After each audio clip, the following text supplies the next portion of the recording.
Hi everyone, welcome back to my channel. As most of us are right now in quarantine, so I was thinking of how to make this time more productive. So I thought of why not solve a problem from any coding challenge website. So today I'm making this video to solve one of the random problems that I found in HackerRank. I'll try to continue to solve one problem each day, hopefully, and share it with you guys. And definitely, I would love your suggestions about how to solve the problem more efficiently in terms of both time and space complexity. So yeah, let's start then. Problem that we selected today is no idea in HackerRank. So let's just go through the problem first. So it say that there is an array of n integers given and two disjoint sets a and b, each containing m integers. And you basically like all the integers that are in set A, but you don't like all the integers that are in set B.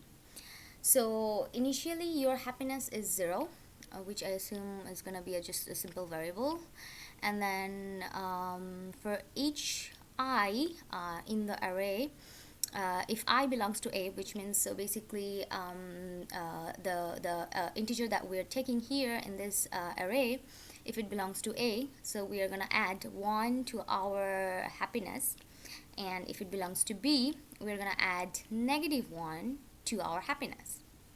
Otherwise your happiness does not change. Okay, understood. Okay, so output your final happiness at the end. Okay, so there's a special note here. Since A and B are sets, okay, so these two are sets, so it will not have any repeated elements, and however the array might contain duplicate elements. So okay, so this one might contain duplicate elements, but these two, as these two are sets, it cannot have any repeated elements. Okay, so there are a couple of constraints here. The actually minimum and maximum value you can put for n and m, and here is another simple. Okay, so here's another sample input and output. Okay, so here you can see, let's just we can briefly go through with this sample input and output. So it's given the first in the first line, it's given n and m. So n is basically the number of integers that you're given for your array, which is basically 3. And then the second input that you're saying is that, so for your two sets A and B, you're gonna say that how many elements are there gonna be in both of these sets. So you say 2, so basically you're giving 2 more inputs as an for each set, 2 elements for each set. Yeah, so based on that, this is your output, and here is the explanation. Yep. Yeah. Okay, so let's start coding it. So I'm basically a Python person, so I'm gonna choose Python. But everyone, if you people are not comfortable with Python, you guys can obviously change to another language and then also try that one. Yeah. So at first, what I'm gonna do, I'm gonna just quickly write my main function. So this is how I would like to do it.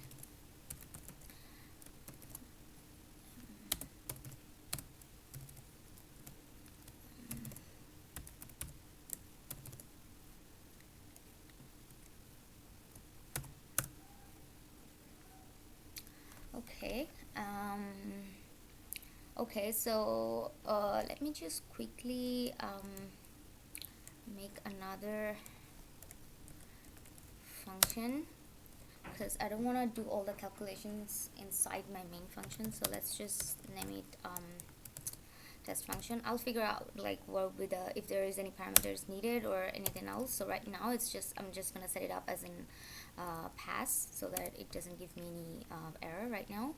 And then I'm just gonna quickly call this function inside my main function. So yeah, so there is no error right now. And now I'm gonna think of like how I can take the input as in so here this is my input, right? So my first line is gonna contain n and m integers, and then second line is the n integers, and third and fourth is my two sets. Okay, got it. So I'll basically need 4 input, like from the user. So I'm basically naming the first one is n and m, so I'm just gonna name it like this. So again, I'm not following any particular naming convention, but if you guys do, you guys definitely can follow that. I'll try to update improve that one for my next video, but for today I'm just gonna keep it very simple. So for my first input, I'm gonna take n and m together in one input, and I'm gonna split it by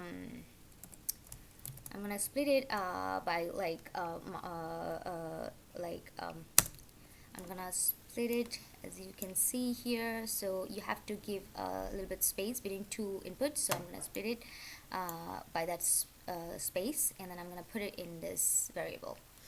Secondly, I'm gonna take this n, and which is gonna be so this is, as you can see, this is gonna be a kind of like, not just like depending on how what you have given here in the first input. So I'm gonna say this is as in, I'm gonna keep it as in list.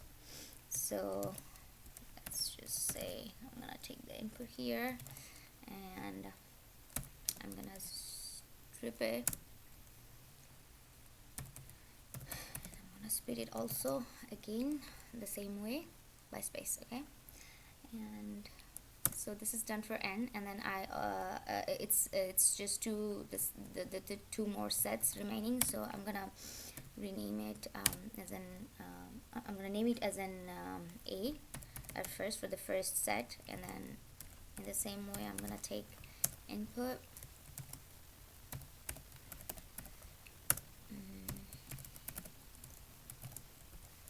Secondly,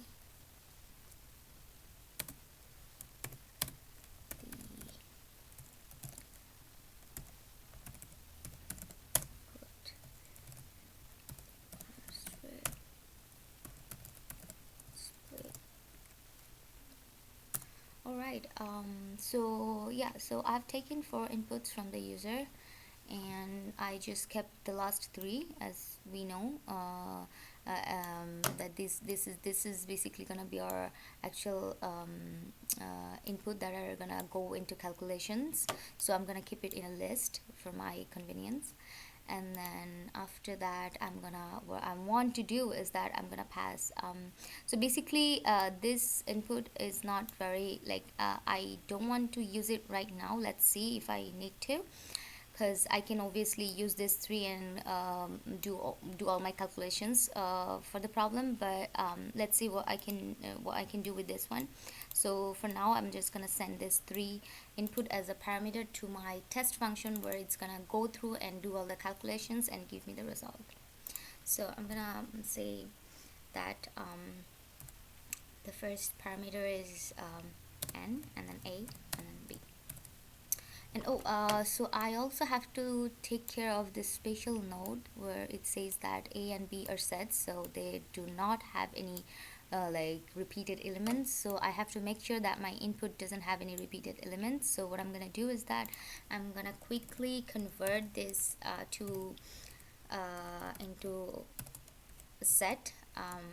So we all know what does it do. So this function is basically gonna take care of all the elements inside A, so that it doesn't have any duplicate elements, and for B as well.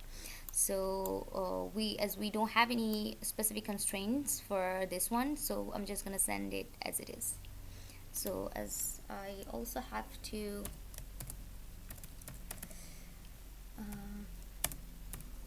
mention this arguments here, I'm just gonna randomly come up with some name,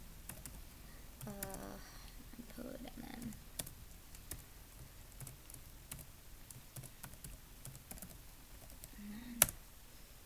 okay. So what I'm gonna do right now, I'm just gonna take one variable here, as in like any, and it's just a random variable which I'm gonna initiate with 0, because at first I don't want to keep it any garbage value or anything else, so it would be easier for me for the further calculation. So I'm gonna quickly make a for loop which is gonna go through all the elements of my input basically, so my an array basically. So sorry, so an input, and then for all the elements that I have inside my in array, I'm just gonna say if this value falls on in the set A, then basically increase my happiness by 1. But if it's not, if it doesn't fall on my set A, if it does fall on my set B, then what you do, you basically decrease my happiness by 1. And what else, yeah, and if it doesn't fall in neither of these sets, so we have to say move on and just continue with the next one. Okay, so yep, I guess this is all the logic basically. And at the end, when I'm out of the for loop, I'm just gonna print my happiness value here. Yep, let's see if I wrote everything correctly. I believe I did. Anything else? No. Okay, so let's just see, let's just run the code and see if there is any error. We can fix it later. Okay, so split, did I just split? Oh shit, I did not give, sorry, bad mistake. Yeah, this is what you do when you're actually recording a video, but never mind. It's my first video, so we can just ignore it. Okay, so run the code again. Oh, okay, so it's passed for the first test case. Let's quickly submit the code and see for other test cases, does it also pass or not. And you can also test against your custom input. Like you can just like click this option, and then you can create your own input, and then you can also run your code against it. So let's just submit my code for other test cases. Oh, okay, so it passed. Okay, nice. Okay, yeah, so that was it for my first video. For the next time, I'll try to pick something more either, I don't know if difficult or easy, but like definitely like a little bit more versatile problem. So for today, yeah, this is it. Thank you guys for watching.